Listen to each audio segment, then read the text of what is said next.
Readability! I forgot!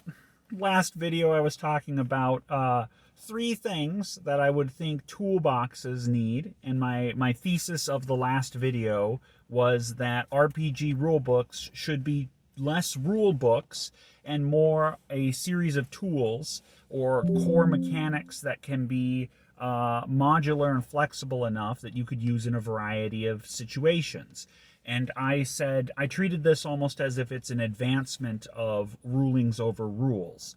Whereas the critique I had of rulings over rules was that it left a little bit too much up to the GM. Where the good side of it was that it emphasizes practical at the table advice and is flexible enough to fit the fiction, and that we keep the fiction first mentality. But the problem was that it's not very practical advice to anyone who hasn't already developed their own GM's voice. So that's where I said tools over rules is my sort of take on it. And for there to be a good tool, you needed 3 things. And I messed up the 3rd thing. The first thing is simplicity. Whatever this flexible mechanic or series of mechanics, the tool has to be simple enough that the GM can actually remember it to use it. Because if it's some complex, abstract thing, then that's no good for anyone. We need to be able to actually use it. The second thing that I did mention was flexibility, because we want to be able to adapt it to a given situation. You don't want it to be, you could do a simple thing, but it's a one-size-fits-all solution. And I'm not a fan of that. And the reason that I'm not a fan of that is because everything will start to feel the same. Combat, social encounters, stealth situations, if they all use exactly the same resolution system, then everything blends together, and that's just kind of lame. It also, in theory, could reduce character creation options depending on how your characters interact with the system.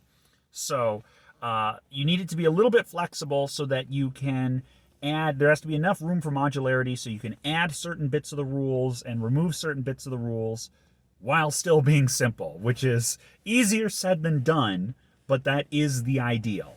But the 3rd thing, and this is really important because it adds directly to that second thing, is readability. These rules have to make sense so you can translate between the fiction and the rules, the mechanics, that is, the fiction and the mechanics. If things are too abstract, then I, as a GM, sitting there at the table, will have no idea how to actually apply these things. If I can remember it and I can modify it, but I don't know how I should be modifying it, what's the point? So today, we're going to talk a little bit about readable mechanics. How readable are some mechanics? What mechanics should be readable? And just whatever else pops into my brain, really. So I want to pick on a couple of core classic mechanics for readability. And to some degree, it doesn't matter too much, but I think it'll help pinpoint exactly what I mean by readability. And the first one is armor class, AC, the typical resolution for D&D combat, and a fair amount of other games too. The problem with readability when it comes to AC is that it's really 2 separate things mushed together into one. It's 3 things depending on if you really want to be nitpicky.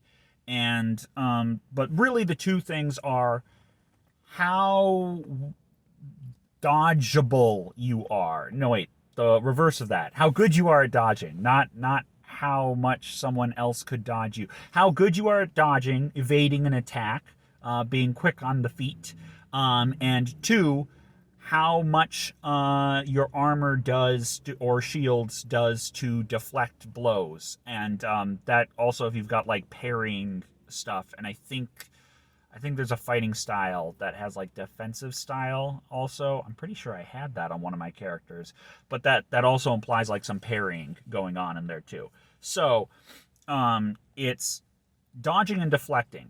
Arguably the 3rd factor that you could talk about is just raw difficulty to hit. Because if you've got nothing going on, you've still got an AC of 10. So someone who just rolls badly or really sucks could still miss you. But why bother? We don't really care about that for the purpose of this discussion. The point is that a really agile character and a fairly armored character can have the same or different ACs. And this usually doesn't matter too much, because it's if you don't land the hit, you don't land the hit, and that's it. But if I wanted to design something, and actually in 3.5, the little that I played with it, they actually had this be a thing. If I wanted to design like a spell that would go off, or an effect that would go off if I touch you, like you're wearing plate armor, but this is going to be something that electrocutes you or something like that. And I'm not a 5e nut. I don't remember all the spells off the top of my head, but I'm pretty sure there is some sort of electrical graspy spell that you get advantage on if the creature has metallic armor, and it's supposed to represent that. But you could do it more like in 3.5, where you had a touch AC and I think they called it the flat-footed AC. If you're caught off guard, as I believe that's the Pathfinder equivalent, but I could be wrong. I don't know.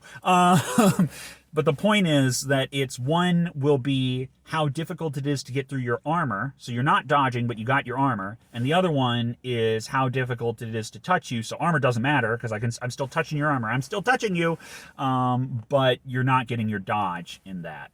So you could break it down that way, but in 5e style, it's one and the same. It's all mushed together.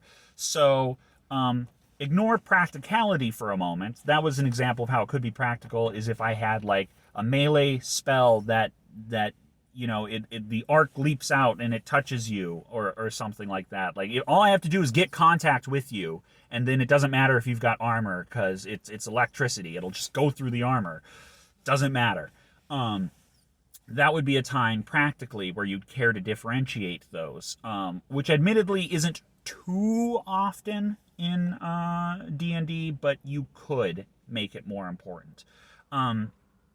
In contrast, I'll just give like a fiction example that really doesn't matter, but it's kind of annoying, which is, let's say you've got a guy with whatever armor gives you 12 plus dex, and then you've got a +3 from your dex. Again, people who know like the armor stuff by heart will probably yell at me that I'm getting the numbers wrong, but pretend with me for a moment, and you've got another +1 from a shield. I think shields do shields do +2? Let's say it's a +1 shield, and by that I mean 1 to AC, not a magic +1 shield. Bear with me, I'm making up numbers, okay? The point is, you've got an AC of, what's that, 16, right? 12 from armor, +3 from dex, and then we'll say +2 from a shield, so it's 17.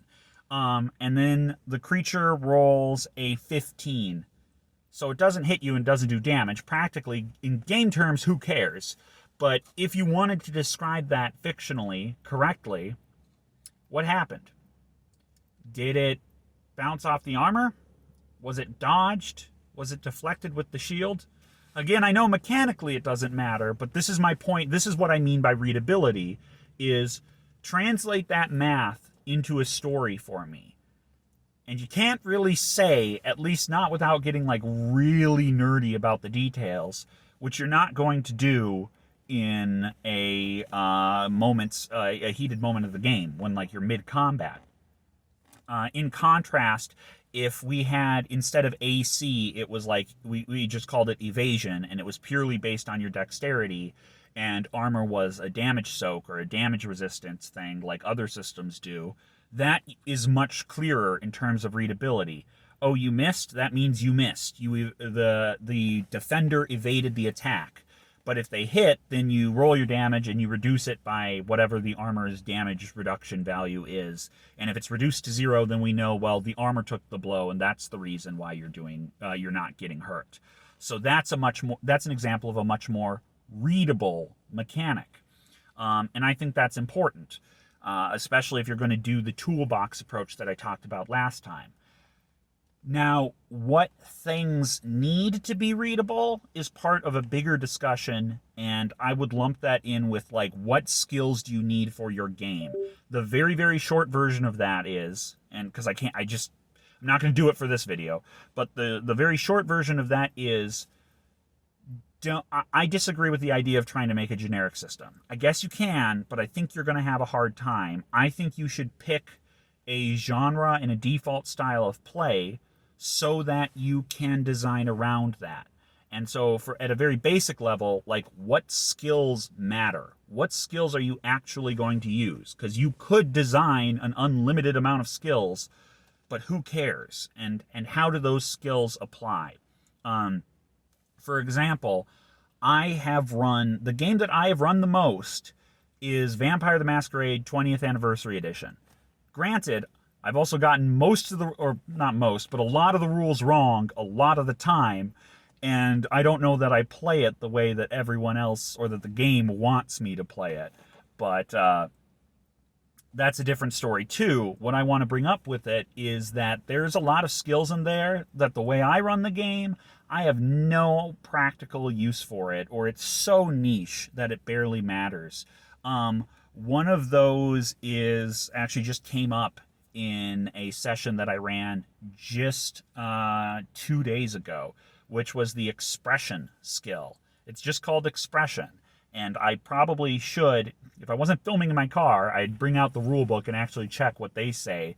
But it's like, they kind of say how eloquently you can get across your ideas, but I remember specifically that they mention, like, in writing or texts, I think they might have even called out tweets in there as an example. And this was like one of the first times I had used it because my players had hacked into someone's phone and they wanted to make a convincing message to lure someone out there. And I'm like, oh, this is classic expression. And they're like, what's that? We haven't ever used that before. Does anyone have any dots in that? But in older editions, they'd have linguistics. And you can kind of understand why someone writing a game about ancient undead vampires would think, oh, linguistics should absolutely be a skill because, they'll probably be speaking all these different languages and the like. And I've never run it that way. I just said, screw that. We're all in America. They all speak English. They probably have other languages that they can speak, but it's just kind of annoying more than anything, especially to phrase it in skills. Rare is it for me to complement D&D, but in this case, just saying you have proficiency in a given language, that's good enough. You don't need to do anything more than that, in my mind. But no, they phrased it as a skill because it's a skill-based game. It's a whole nother thing. Again, avoiding tangents. It's hard for me, but we're going to do it. Point is, try not to put in skills that you don't need. And along with that, when you're designing for skills and figuring out what skills you need, you also can decide where the abstraction comes into. Another thing I touched on last time is, where does player skill versus character skill come into it? Because it's not a question of one over the other, it's where they manifest. So if you want areas that will interact more directly with player skills, but still have some room for character skills, are going to need to be readable more than areas that are handled, that are very abstracted and handled purely through character skill. And what I mean by that is, let's take bartering or negotiation as an example, specifically in terms of trading or haggling. Haggling, that's the word I was trying to think of. Does your system think that you should be playing out every single market interaction? Is that an important core of your game? And the answer to that will depend a lot on what the other pillars of the game will be. So if it's a very mercantile game, the answer is probably yes, you do want to be interacting with that. If the premise of the game is that you are a fantasy caravan going around buying and selling goods constantly, maybe doing a little bit of thievery more than anything else, then you're probably not going to abstract bartering, because that's going to be very important for your game. But on the other hand, if it is a more typical adventuring game, but you are still grabbing loot and stuff, you could kind of go either way with that, but it might be valid to just say there's a barter skill, and this will just, depending on how you roll on that, that'll give you more or less gold when you're selling the items. And so that's, so when you decide that, if you have the latter option where it's just a simple, you're going to roll for it, you're probably not going to need a lot of mechanics for that. That's an area where it's just roll, get the results, get the money. So who cares about how readable that mechanic is? Because it's okay to just be like, you're either better or worse at bartering, and that's all we care about. We don't need to be a lot more readable about that. In contrast, if bartering is a major focus of your game, then you're probably going to have some sort of series of mechanics around it that'll interact, and at that point, we need to know, what do these represent? So, of course, I pick a bad example for me because I don't think about like bartering systems. I try not to think about game economies too much, but maybe there's something about like reputation. Like if you drive too hard of a bargain, like, you might get this deal, but word's going to spread and people might not be so willing to listen to you this time, or credibility, or that's kind of the same thing. I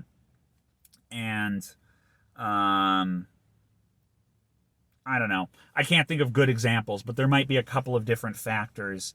If, in more my wheelhouse, if I want to do like really in-depth social interactions, we might have something like, again, credibility would be a good one, how trustworthy you are, how willing people are to listen to your word. But then we might have a different one, which is like how interesting you are. Can you actually get people's attention? Because you could be like a boring like banker type who always keeps his word, though, and is very trustworthy in that sense, in that like you make a deal with this guy, he'll follow through, but he's boring as sin.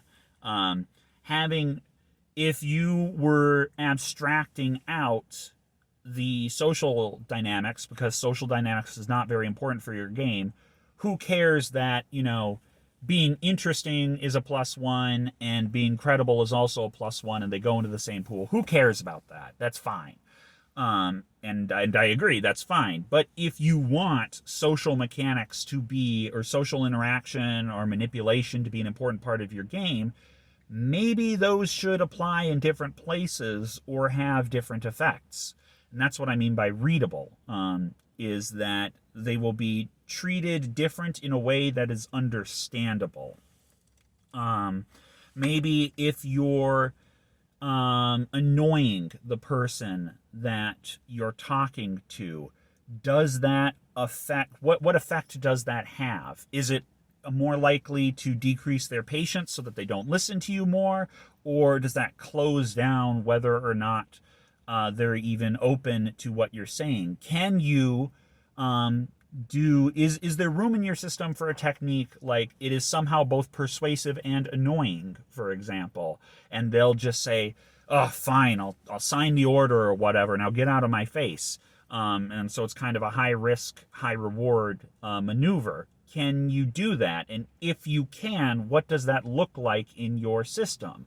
As I had kind of talked about last time, one proposal that I had would be something like you have a success check or a progress check, and then you've got kind of a saving throw, where it's like the first one is how many successes you can add to the tracker, and in this case it's like, how much can I convince this guy, how much convincing does he need, versus the defensive roll or the saving throw would be maybe how much do I annoy him in this case. And so you could, in that situation, maybe what it looks like is, okay, you try this technique, I see what you're doing as GM, and I say, well, that's going to annoy him, but it might work. I'll give you a +1 success, as in like you get an automatic success, roll your dice, but he's going to tell you to get out no matter what after this. This is an automatic fail to that saving throw or something like that. That might be too extreme of an example, but you get the point. I'm just trying to illustrate, not necessarily suggest concrete mechanics here. So that is, I think that's important, at least in certain, specifically for the toolbox situation. I think that's very important. If it's other mechanics that are a little bit more set in stone, I think you've got a little bit more wiggle room. Though I tend to personally prefer, if I can extract a story from the mechanics, I tend to prefer it in general. But that gets a little bit more into my preferences rather than suggestions for what I think is objectively good game design. And that's a whole nother can of worms using the O word.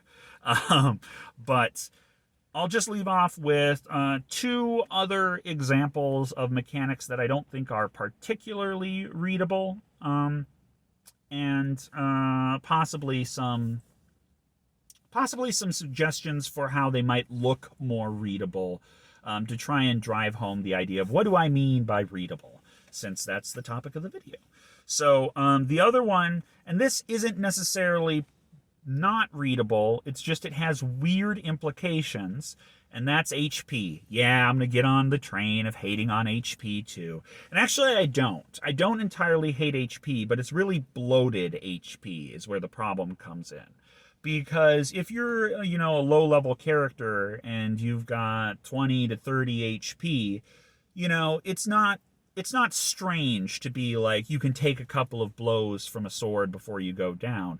That's not too unreadable, I would say. That kind of makes sense. It's a little bit of an extrapolation, a fantastical extrapolation, but within the realms of, blurring realism for the sake of genre. That's fine. That's fine. But when you get up to like 100 HP and you stop and think like, hang on a second. So if a dude with like a great axe and maximum strength critically hits me right now, do I care that much? Do I still care that much? This feels kind of like nothing. What just happened in the fiction there? Well, it's a critical hit, which implies that it's, a critical hit. It hits some vital part of me, possibly even like my head, and this is like one of the strongest people in the world. They hit me in the way that they cannot hit me any better than that, and I'm still alive. In fact, I'm more alive than dead in whatever way that HP means. That's weird. That doesn't really make a whole lot of sense. Now, people will defend this, and I guess I'm squeezing this little rant in here, but people will sometimes defend this and say, no, HP isn't like your meat points. It's not how much damage you can take.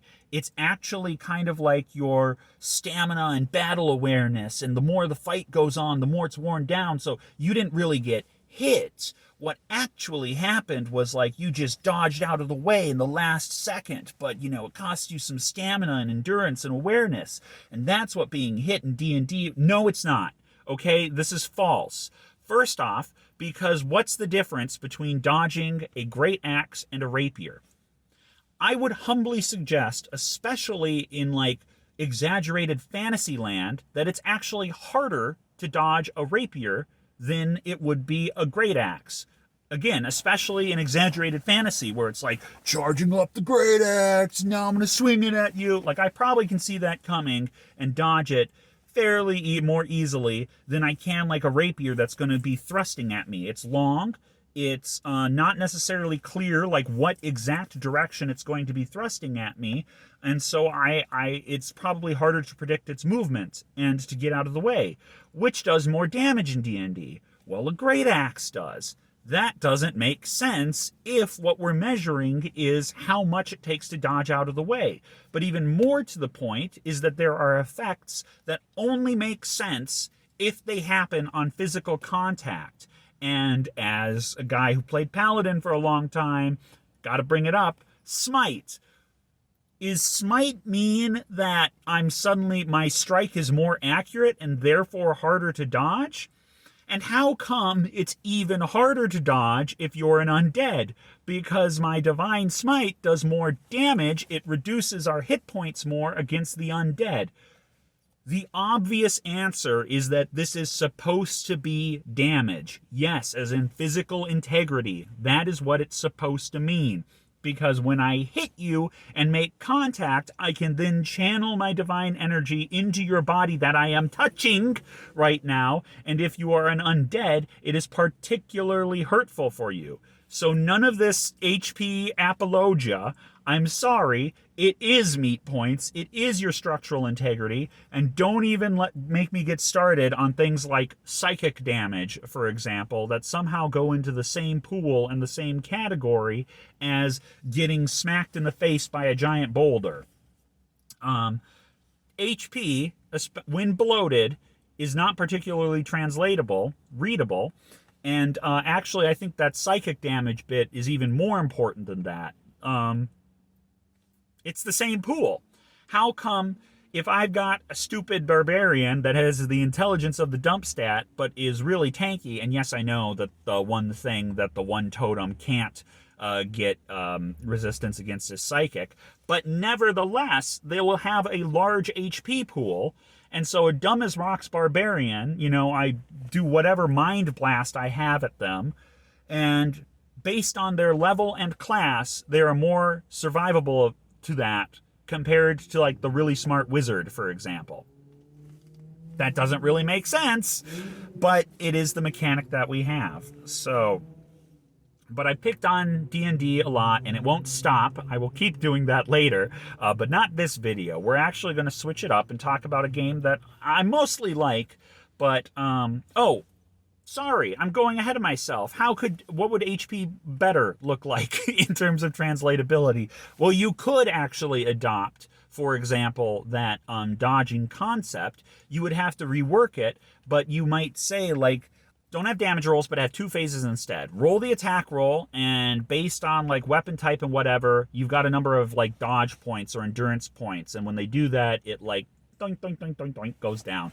That was the stupidest thing I've ever done. No, it's not. But, and then maybe you can have a secondary effect for like severity of injury if you do manage to hit. And so it's like, you could even have that be an element of player choice. Be like, would you like to dodge this hit or not? And of course, if like someone rolls like a critical, maybe they can't dodge it or something. So then you could have like different weapon designs where it's like the one is, the really slow fantasy where it's like, you can probably dodge this all the time. It doesn't take that much energy to dodge it, but if you ever do get hit, it's gonna hurt a lot. And then maybe you add a tactical layer in there for ways that you stop people from dodging or something, so that you have to work together to get that great axe hit or something. I don't know. We're brainstorming. But then the other type of weapon might be like the spindly, pokey rapier, where it's like, probably actually a swingy sword would probably be even harder to dodge now that I think about it, but I'm not an expert. But the point is, you might have a different weapon that's harder to dodge but doesn't necessarily do much more damage. And then maybe that's the type of weapon where it's expected for you to actually sometimes say, you know what, I'm not going to dodge that. I'll take the minor hit because that would cost too much dodge energy. And I see that jerk back there with the warhammer, and I don't want him to hit me, so I need to save some dodge points for that. Will it work? I don't know, but it's kind of more translatable, I would think. Okay, now to what I was going to say before, which is the game that I actually mostly like, but that I have a critique of, which is Star Trek Adventures, which I'm also running right now, and specifically Momentum. And it took me a while to understand part of their design philosophy, but I realized I'll probably have to quick explain part of the core mechanic for those that haven't played.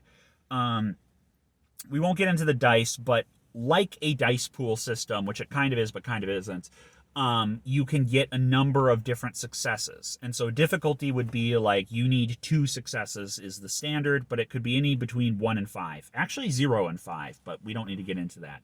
For every extra success you get, you gain what's called a momentum, which is a meta resource for the entire party. Anyone in the party can spend momentum for various effects at various times, including getting extra dice for your roll so you could potentially get more stuff.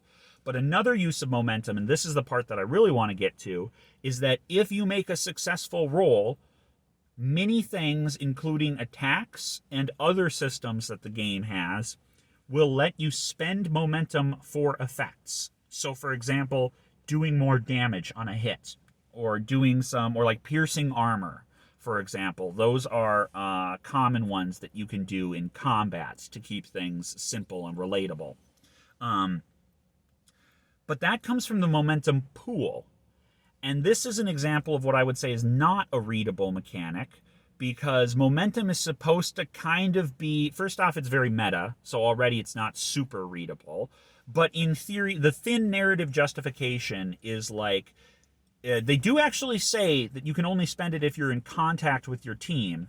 I tend to ignore that because I just think it's a little extra fiddly, though I do appreciate the attempt to be more in the fiction.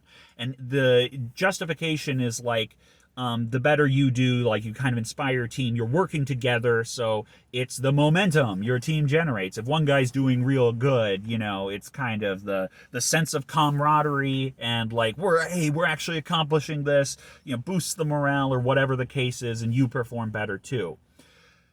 Having said that, it still seems silly to me that if I barely succeed on my attack roll, if I barely hit someone with my phaser, which actually asterisk, Star Trek, especially the second edition of Star Trek Adventures, that is actually how they do damage, is how I was describing it, is that it is supposed to be dodge points. Like they call it stress, and the amount of stress that you gain from an attack is supposed to be the stress you accumulate by dodging last minute. However, they also have the problem of where like better weapons do more damage, which, so they tried, but it doesn't actually work that well. In first edition, it was even worse because they actually did have a damage roll, and when they updated the second edition, they kind of kept the core damage stats. So like a disruptor does more damage than a phaser, but that doesn't make sense because damage translates to how much stress you take to avoid getting hit. Unless you do get hit, in which case it talks about the severity of the injury, but blah, blah, blah, blah, blah, blah, blah. I won't go into a dissection about Star Trek Adventures growing pains. The point is, if I barely land a hit with my phaser, I need 2 successes to hit, and I roll 2 successes, but we've got 5 momentum banked, I can just spend all that momentum to do a bunch of extra damage. How does that make sense? Especially if you include the idea that it's like a harder to dodge thing. I know dodging phasers is already kind of silly. You have better situational awareness, so you see that the guy's about to hit you, and so that you have to dodge out of the way. And the better he makes the attack, the harder it is to see ahead of time, and so the more stress you get. You can always rationalize these things. Never mind. Point is, I barely hit him, and yet I spent a bunch of momentum, so I really, really hit him. That's not very readable. That's an example of a poorly readable situation. The funny thing is, I think there's a really easy way to make this readable. And the way you do that is you have 2 categories. Category A is what you can spend momentum on, and category B is what you can spend extra successes on. Now, yeah, you can still spend extra successes to get momentum, but things like extra damage you can only get from extra successes. What's the difference, I hear you say? Didn't I just reiterate the same thing? No. Because one of the few things that you could spend momentum on would be extra dice. You can't spend momentum to get extra damage or piercing or anything like that. You cannot. So in the example that I gave of where I just barely hit the guy, well, I just barely hit the guy. There is no effects I could spend. But before I made the attack, I could have spent momentum to get extra dice. And with extra dice, in other words, my teammates and my camaraderie means that I'm performing better, or I have better odds to perform better. So I have more dice, and because I have more dice, I'm more likely to get extra successes. So if I do hit him better, it's only through hitting him better that I could do more damage or generate extra momentum. So if I needed 2 successes and I get 4, I could spend 1 for like the extra damage and 1 to get an additional momentum, or get it back had I just spent it and come out net positive. So, or net neutral, I mean. So that's an example of a more readable version of that mechanic. Now, as always, with any of these game design discussions, your step one or even your step zero has to be, what is the goal of the game system that I'm designing? Because readability, while I value it, is not necessarily going to be a universal good. I know I mentioned that before, but to reiterate, it really depends on what your goal for the system is. So my final example is that I've been reading a little bit of the Lancer core book, and from what I see, you can like lock onto a target, but from what I've seen, pretty much every effect, and there's probably some niche examples, but most effects that would take advantage of the lock-on consume the lock-on, so you can't do it again.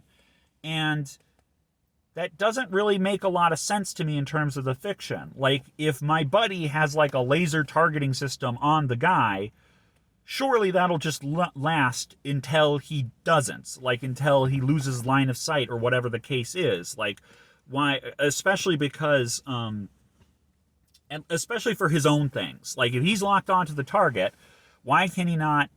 I believe the rules as written, and again, I've just barely looked at it, so I could be a little wrong. But I believe like the first attack will get an advantage, and then it's consumed when you can make multiple attacks. So the question is like, well, hang on, I'm locked on. Why can't I do all my attacks at that? And the answer is basically balance. So if your game design goal is to create a more balanced sort of combat encounter where it's a little bit more kind of the combat at sport, or like you're really meant to engage and try to build an interesting mech and so or character, and so the idea is we really don't want to have anything that's too exploitable, then you'll probably put in something like that where it's like lock on is consumed, even though that's a little confusing and a little less readable. So, as always, you have to figure out what your goal and your vision is ahead of time before we start figuring out what mechanics should be. But toolbox style of game mechanics, if you've got a toolbox style, if you've got a tool, a game mechanic that's a tool that's supposed to be used in a variety of ways, again, I think all three features are necessary. Simplicity, flexibility, and readability. And that's what I got.